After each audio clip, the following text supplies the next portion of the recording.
చూస్తే మన జీవితంలో దేవుడు ఒక మంచి కార్యము మన జీవితంలో జరిగించాలని ఆశపడతా ఉన్నాం. కానీ ఇది చూస్తే మనం ఇది ఎంతో పాపంతో మనం నిండిపోయి ఉన్నాం. ఎంత క్రోధమైన బ్రతుకుతో మనం జీవిస్తూ ఉన్నవాళ్ళం.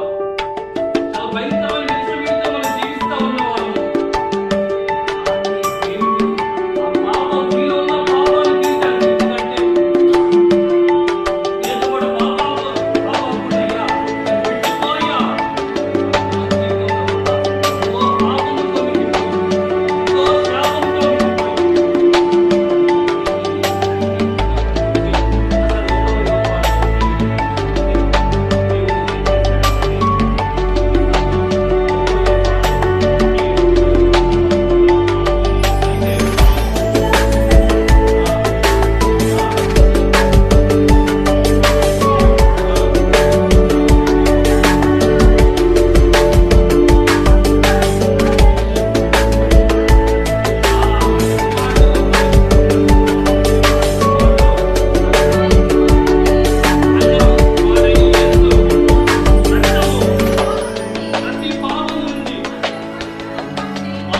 పవిత్రంగా చేయరు. ఇదిగో అయితే మనం పాపంతో నిండిపోయి ఉన్నాము.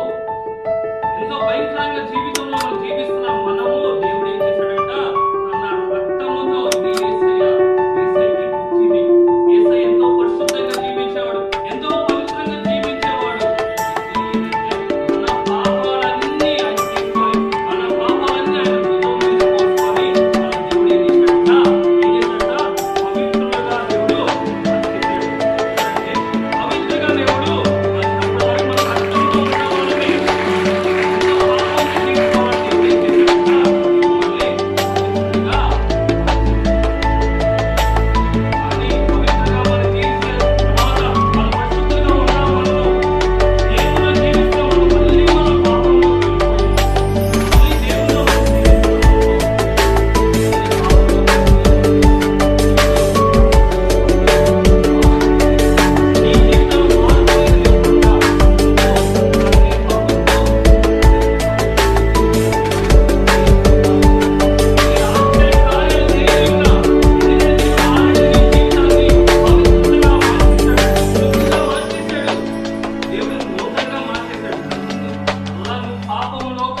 వెళ్ళిపోయావంటే, పాప జీవితంలో నువ్వు ఉన్నావంటే దేవుడు నువ్వు ఏం చేసినా నువ్వు ఇలాంటి స్థాయిలో నువ్వు ఉండిపోతావు, ఇలాంటి స్థితిలో నువ్వు ఉండిపోతావు. కానీ ఇంక నీకు మార్పు చెందదు ప్రియబిడ్డ. కనుక దేవుడు మరి నీ జీవితాన్ని ఒక అద్భుతంగా చేయాలనుకుంటున్నాడు. నీ జీవితాన్ని ఒక